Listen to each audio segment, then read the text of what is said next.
Hello and welcome to the Bellingham Real Estate Podcast. I'm Paul Balzotti. I'm here with Jessa Loudon. Welcome, Jessa. Thanks, Paul. And today we are talking about mountain biking trails in Bellingham and in Whatcom County, and how real estate relates to that. So if you're a buyer looking to move into the area and you want to learn about places to be near mountain biking and just the general mountain biking scene, that's what we're going to cover. We had a recent podcast with Irina Lambrou where we talked about the interurban trail system and all the trails. And this one, we're going to kind of concentrate on mountain biking trails and kind of the scene around that. So first off, Jessa, tell us about your background in the mountain biking scene. And I'll start with mine, is that I've mountain biked on Galbraith about 6 times. Got it. How was it? It was great. And I did, or what are they called? The bunny trails? Yep. Those are good. I've done the bunny trails and I was scared. And then I otherwise take my mountain bike on the interurban trails, like just flat, like, you know, so yeah. It's a pathetic, no, not at all. You know, but that's me, but I did enjoy those trails, but that's my bike. You share your background. Don't put me to shame. No. So Bellingham has something for everybody, which is why I love living here. I grew up here and can't imagine living anywhere else. So my experience in mountain biking starts about 8.5 years ago. My first time on a bike was my first date with my boyfriend. So that was very exciting and nerve-wracking experience. But since then, 8 years ago, I can now ride like any style of trail up to double black. So I feel like I've gained a lot of experience through the 8 years, and it's crazy. I didn't ride my bike growing up here. So it's kind of like, really new, awesome thing in the last 10 or so years. Yeah. And you should also mention you live in the general vicinity of Galbraith, right? For sure, yeah. So I live in the Geneva neighborhood, one of my favorite neighborhoods to ride, Galbraith Mountain. And so it's on the north end of the mountain. There's kind of 2 main entrances. There's a north side to Galbraith Mountain and then a south side. So Geneva's all-time favorite because it's near the north side entrance to the mountain, and then it's also right next to Lake Whatcom. So you have kind of 2 really beautiful areas if you like outdoor recreation, right smack dab in the middle. I don't have to get in my car to go to the trails. I can literally ride through a park, be there in about 2 minutes. Well, let's go further into that. So we're going to cover a couple other mountains and more about the mountain biking scene. But, you know, Galbraith is the main one, is the big one. Yeah. So talk a little bit more about Galbraith, and then you just started talking about Geneva neighborhood. Tell us about Galbraith Mountain for people who don't know much about it. Maybe some fun facts or anything like that, and then the neighborhoods. Yeah, sure. So Galbraith Mountain, if you're a mountain biker, is an all-time mecca. I mean, people... Mecca is the right word. Yeah. People come from all over. We've had people come stay with us from Europe just to ride the Galbraith Mountain biking trails. We've had professional riders come and stay in town to ride those trails. Like, it's just incredible. So what's really unique about Galbraith Mountain is that there's about 3,000 acres of land, 2,200 of which is owned by Galbraith Tree Farm. And so about 7 years ago, City of Bellingham in 2018 purchased 2 different easements to be able to protect and maintain those 22 acres for recreational use for kind of all sports. So mountain biking being the primary sport, but also for hikers, trail runners, even horseback riders, kind of all non-motorized use. So since those easements were put into place in 2018, they have kind of a lifespan on the protection of the use of the trails and space for those riders. So pretty cool with just having the protection in place. So the tree farm still regularly harvests timber on the mountain, but working in conjunction with the Whatcom Mountain Biking Association and the City of Bellingham, they're able to just close off certain sections and keep the maintenance of the trails going. So that's really cool. And then on top of that, Galbraith has this wide range of skill levels. So there's bunny trails, like what you rode. Yep. Which I still found scary. Yeah. It was not too scary. Yeah. Kids, really all levels to start riding, right? So those bunny trails start on the south side of the mountain. Yep. And you can ride up, and they're, just kind of flowy, wide trails to learn on. There's also lots of fire roads. And then the trail system goes all the way from those like green bunny trail system. It's ranked just like a ski hill. So it goes green is the easiest, to blue, to black, to double black, to pro is like an orange. And blue steel is kind of the pro line, jump line. There's like 50-foot length jumps. Which is something you can progress to in the future, Paul. Have you come off the 50-foot? I haven't done the 50-foot jumps yet, no, but still working on. They call them the cedar dust jumps. So like a progressive jump line. There's like 4 different skill levels there, and after you're done with those, you could someday progress to the pro jump line. But yeah, kind of great for all skill levels. And then there's a wide range of like flowy big jump trails, and then narrow tech trails with rocks and roots and different jumps and things. And so it's would you say it's 90% mountain bikers? I mean, how many is there certain trails that are specifically just for people who are running, or you mentioned horses? I mean, is there so how is that identified? So there's no specific trails that are just for mountain biking, but if you download the app Trail Forks, you can toggle between which sport you want to do, and it will tell you if a certain trail is downhill specifically. So whether you're on a bike or on foot, you'd only want to be going downhill on that trail, because there might be bikes coming down it at a fast speed. So there's no trails that are off limit to foot traffic, which is pretty cool. But there are trails that say it's a black or a double black downhill only, maybe wouldn't be the best for running or hiking, and definitely not ever up. Totally. Well, yeah. So that makes sense. That makes sense. Yeah.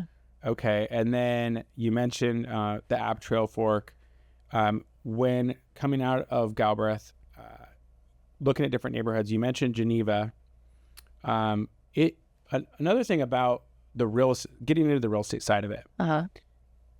I've been in real estate for 22 years, and the first 5-10 years I was in real estate, Galbraith didn't come up that much. It really didn't. Yeah. And then it's been this last 10 to 15 years, and probably, about the time you mentioned 8 to 10 years that you've been doing it. Yeah.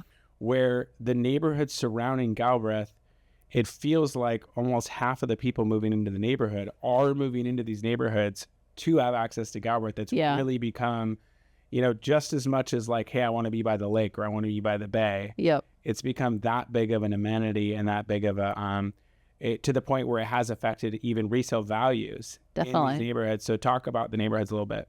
Right. So I think a lot of that is probably due to the easements that went into effect in 2018. That's a great point. Yeah. Just more, I guess, marketing going in towards the maintenance of the trails and how great that is, and the really hard work that the Whatcom Mountain Biking Association and its surrounding community puts into the maintenance of those trails. And just like if the timber company comes in and has to log a section, the next day there'll be 200 volunteers on that trail rebuilding that trail. So it's a huge network and really special agreement that doesn't exist a lot of other places in the world or the U.S.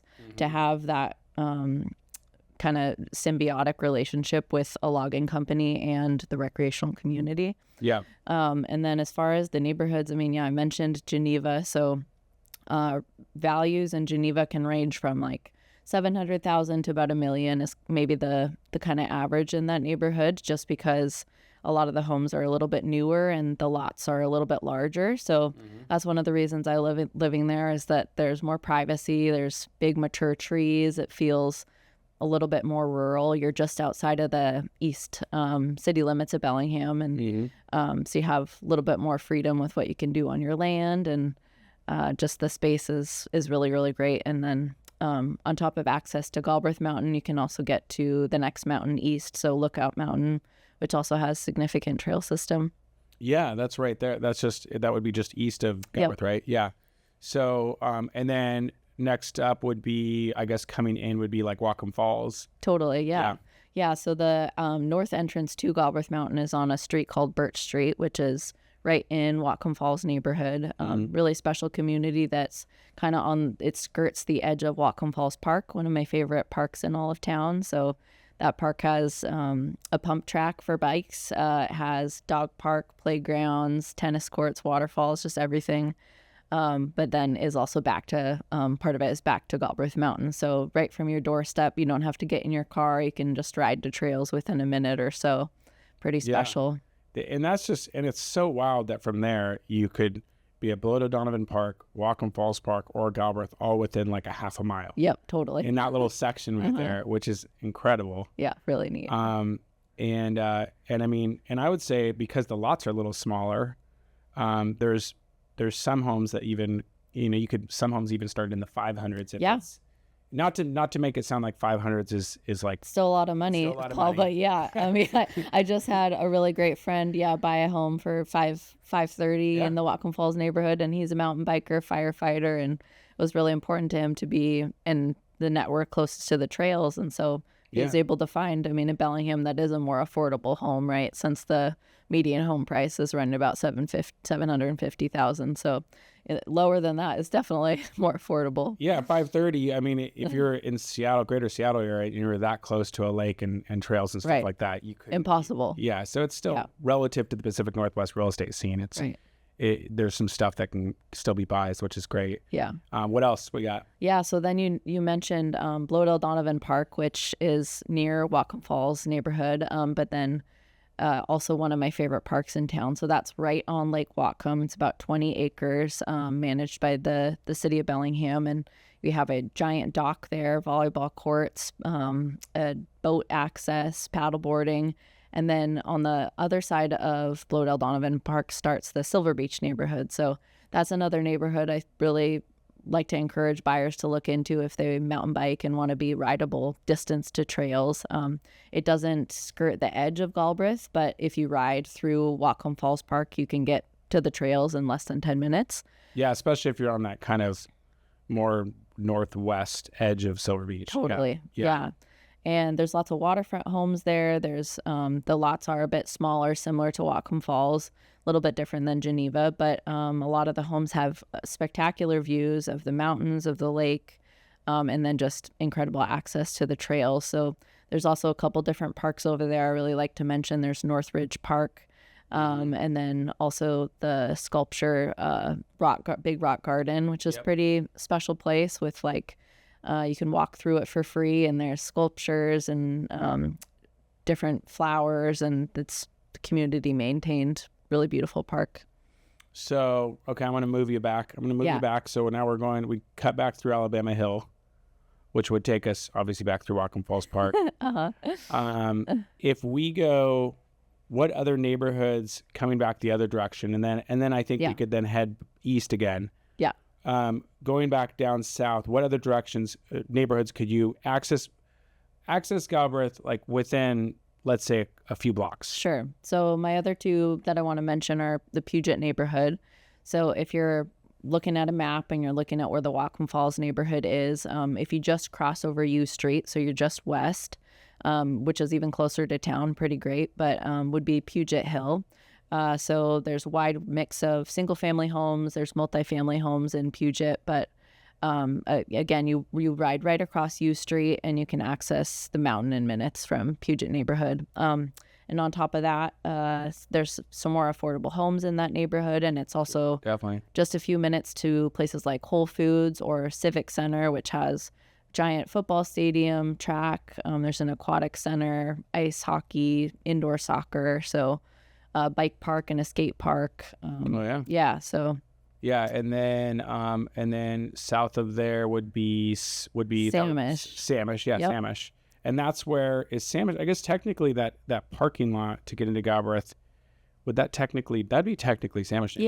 Yeah. So like I said, mentioned two different entrances, north side being where most of the neighborhoods are, and then the south side is where the Samish neighborhood is, kind of that last neighborhood off of Samish Way. And you have really easy access to I-5 over there. You have a giant brand new parking lot that has 200 spots for meetups with friends to be able to then go enter from the south side of the mountain and ride those bunny trails, or go up to the very top of the mountain and ride harder trails. I like you just kind of can always think, whenever you see bunny trails, you can false bunny trails. Bunny, something to work up to. So Samish neighborhood, definitely is a big one there, and obviously in Lake Padden is there. So Samish. So we got Samish, Puget, Whatcom Falls, Geneva. Silver Beach, Alabama Hill. Those are kind of hugging it. if we move, so I think that's a pretty good coverage of Galbraith. I want to move to if like let's say whether it's affordability or let's say you want acreage or again you need something with a different price point or you're just getting out of the city. If you're into mountain biking, what other areas can we look at other than Galbraith? Yeah, so I'd suggest for sure the really north end of Lake Whatcom is going to be like Agate Bay and anywhere near Y Road because Y Road trail system leads up to Stewart Mountain, another expanding area for mountain biking. So right now there's a good amount of hiking trails on Stewart Mountain on that north side of Lake Whatcom, but probably only a handful of mountain biking trails, of which they're planning a big expansion project. So someday it could be. Is that the county or is that the association? It's the county, yeah, but they'll be working closely with the Whatcom Mountain Biking Association because they're heavily influential in every single mountain biking trail that goes into the planning of Whatcom County. So sweet. Yeah, that would be a great spot because some lots are like 5 or 10 acres out there. Off of Y Road, and then there's also waterfront homes. So if you want to be right on the water, and then that road North Shore dead ends at the end, and there's really beautiful park at the end that has a trail called Hertz Trail. You can ride; it's like a bunny trail, so you could ride flat bike on it, or you could climb up to the top of Stewart Mountain and ride down a trail called Brown Pow if you want a bit more rowdy of an experience. What happens so if you're on the south end of Lake Whatcom, can you go from Stewart Mountain at all? And can you, from going the south end, well, I guess south is pretty south. So I guess, is that kind of cut you off? If you want to get over to Galbraith and out, would you be then going back around the north end of the lake? Because I guess that would be, you have to go way south to like. That yeah, so you can ride, all the trail systems. I've done a ride from the Stewart Mountain system, and then you go. You can't on a road, but on trails, you can connect Stewart Mountain to then Lookout Mountain to then Galbraith Mountain. Yep. And there's trails that take you from one to the next. Yep. And a lot of fire road too. So if you're more into cross country riding or gravel riding, here's the place to be as well. That is super cool. Yeah. So you could technically hit 3 mountains. Yeah. Right back to back to back. Yeah, totally. You could even continue from Galbraith Mountain into the Chuckanut Mountains, which is the trail system I was going to mention next. Oh, yeah. And then even into Blanchard and Alger, which is kind of the last trail system I was going to mention. Okay, so let's get to those. So I took us east to Stewart, but so going that's going towards Lake oh my gosh. Well, back north to Chuckanut Mountains. Okay, yeah. Yeah, so if we're talking about just south of Fairhaven area, is technically the south neighborhood. So Chuckanut Mountains is probably what Irina talked a lot about with the interurban trail connecting from Fairhaven 7 miles into the Chuckanuts, and that's another great mountain biking system. So there's 2 kind of main trails, Double Down and Double Black, that start there, that are really the lower one's a bit more technical than the upper one. They're both black trails, but there's also some other mountain biking trails in there. If you are into hard climbing trails, I would suggest you go up a trail called Hush Hush. Probably the hardest climb in all of Bellingham. Really? South neighborhood is also really great for living near trails. And then the last system would be Blanchard. So that's just outside of Bellingham and Alger city limits. But if you like more natural, technical riding, Blanchard is awesome. If people have probably heard of the Oyster Dome hike. So that's where that's at, with just killer views of the San Juans and Samish Bay. But there's also Bellingham's first, or Whatcom County's first, sanctioned double black trail on Blanchard Mountain, which is pretty cool. So, and with Chuckanut and Blanchard, that's a little bit more of a mix of more trails that are a little bit more popular for hikers and joggers, would you say, too? I would compared to Galbraith. I would say Galbraith, is primarily bikers. It's probably, I don't think it's primarily bikers. Okay. I'd say it's 50-50 bikers, hikers, runners, people with strollers on the fire roads. Although Galbraith is probably known more for mountain biking than those, just from like the publicity of it. Any sport is really on that mountain at any time. Okay. Okay. Yeah. And so I guess that could be the same with the other mountains as well. Then. Yeah, totally. Yeah. Okay. I've seen people take their goats on walks on Blanchard Mountain. Yeah, it's pretty cool. So it's good for goat walking. Yeah, sure. Well, the next podcast will be goat. Yeah, perfect. The goat trails. Yeah, great. So okay, well that's a good. So that stretch is, and I really had never thought about that, how you could theoretically just like actually Connect go them from it. all. That's Yeah. amazing. And that would then for real estate wise, that you mentioned, that gets you into Alger, that gets you into Bow Edison, Yep. that gets you into Lake Samish, basically. Yeah. Right. So like you said, if you are looking for more of a rural feel or just Yeah. having a bit more land, then probably Agate Bay area off of Y, or anywhere off of Y Road, Alger area, or kind of just the outskirts of Chuckanut would be some of my top choices for that. Absolutely. Yeah. Okay. So I think that covers most of what I wanted to get into, or all of I really want to get into on that. Before we jump off, if somebody is just moved here or is moving here, you mentioned the association, what other kind of community events, what other things should people plug into or be aware they could plug into? Yeah. So Whatcom Mountain Biking Coalition would be my number one from the get-go. It's just incredible. You can become a member for, I think it's between $15 and $25 per year, and they do a ton of fundraising. And then they also do really awesome like summer racing events. So they call it the World Cup. So every couple Wednesdays, all of summer, it's just all ages. They do it by like kids go first and race down a particular trail, then women, then men, and there's just a whole wide range of ages for it and skill levels, which is super cool. And there's always like food and drinks, and it's, cost affordable. And so that'd be something I'd definitely look into, is that summer trail riding series. But on top of that, they have lots of events with kids that you can get your kids involved in, like skill camps, and also they're in the schools.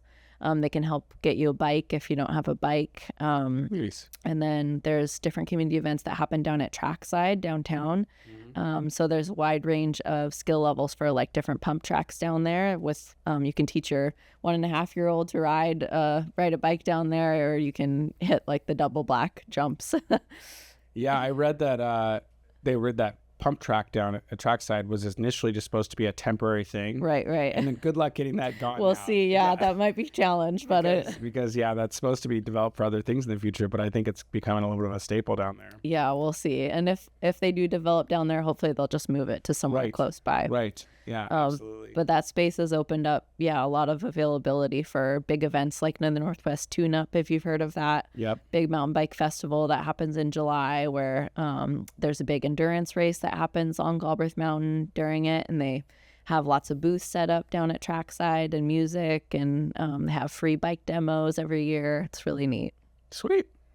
Very cool. Okay. Well, if you got more questions about mountain biking or real estate, you can reach out to Jessa. Thank you for joining, Jessa. Thank you for listening or watching, you guys. Thanks for having me.